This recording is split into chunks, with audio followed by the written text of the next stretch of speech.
آپ نے پارٹی لانی ہے جس میں یہ برائیاں ساری ختم کرنے کے لیے کوشش کرنی ہے. کتنے کامیاب ہوں گے تو بات کی بات ہے، لیکن کوئی نام پتا اس کا کب اعلان کریں؟ نہیں، ابھی ہم اپلائی کر رہے ہیں رجسٹریشن کے لیے، انلسٹمنٹ کے لیے اچھا. الیکشن کمیشن کو، تو نام وہاں سامنے آ جائے گا. ابھی جمہوری پارٹی ہے تو اس پہ بہت سی رائے ہیں، ان کو ذرا ڈسکس کر رہے ہیں. اور کب تک جائیں گے؟ درخواست کب دیں گے؟ اگلے 2-1 ہفتے میں امید ہے کہ مئی میں انلسٹمنٹ ہو جائے گی اور پھر ہم لانچ کر دیں گے. اور آپ ہوں گے، مفتاح اسماعیل ہوں گے، مصطفیٰ مصطفیٰ کھوکھر صاحب نواز اور بھی کھوکھر بہت سے ہوں گے. دوست ہیں. ہم افراد اکٹھے نہیں کر رہے، ایک سوچ ہے. ہم نے اپنی سوچ، اپنی جو مقصد ہے پارٹی کا، وہ عوام کے سامنے رکھنا ہے. پھر انشاءاللہ لوگ اس سفر میں شامل ہو جائیں گے.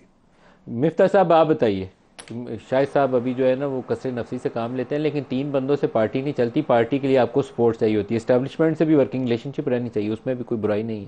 صرف وہ پالیسیز نہیں اپنانی چاہیے جو جمہوری سوچ کے آئین کی روح سے متصادم ہو. کیسے جماعت آپ کی آگے بڑھے گی؟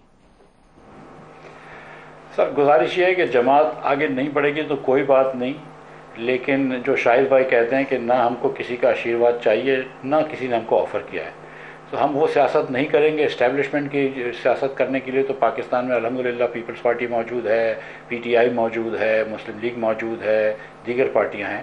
ہم یہ اگر منفرد پارٹی کریں گے تو اس کے اندر یہ انٹرنل ڈیموکریٹک پارٹی بھی ہوگی، اور ہم نہ کسی سے مدد مانگیں گے تاکہ پھر ہم کسی کو مرید الزام بھی نہ ٹھہرائیں جب ہم کو نکالا جائے.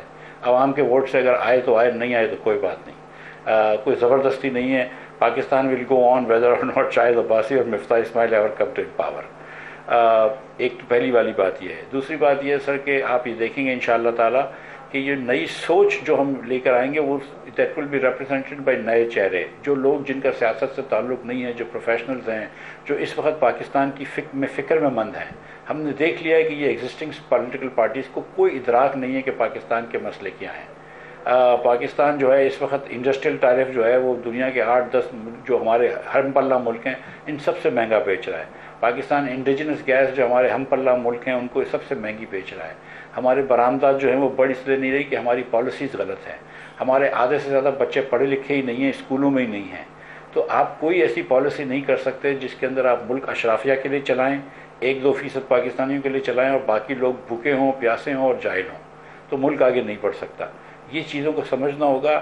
ہم کو یہ جو شاہد بھائی بات کرتے ہیں کہ پہلے یہ ایڈمٹ کرنا ہوگا کہ پاکستان نہیں چل رہا، اور جب آپ نے یہ ایڈمٹ کر لیا کہ پاکستان نہیں چل رہا تو پھر آپ کو یہ سمجھنا ہوگا کہ یہ گورننس کو بدلنا ہوگا، اس گورننس کو ہول سیل چینج کرنا ہوگا. تمام دنیا کے ممالک میں پرابلمز ہوتے ہیں، ہمارے یہاں بھی پرابلمز ہیں، لیکن ہم کوئی سلوشن نہیں کر سکتے. یہ 20-30 سال میں پاکستان آگے نہیں گیا ہے، پیچھے گیا ہے.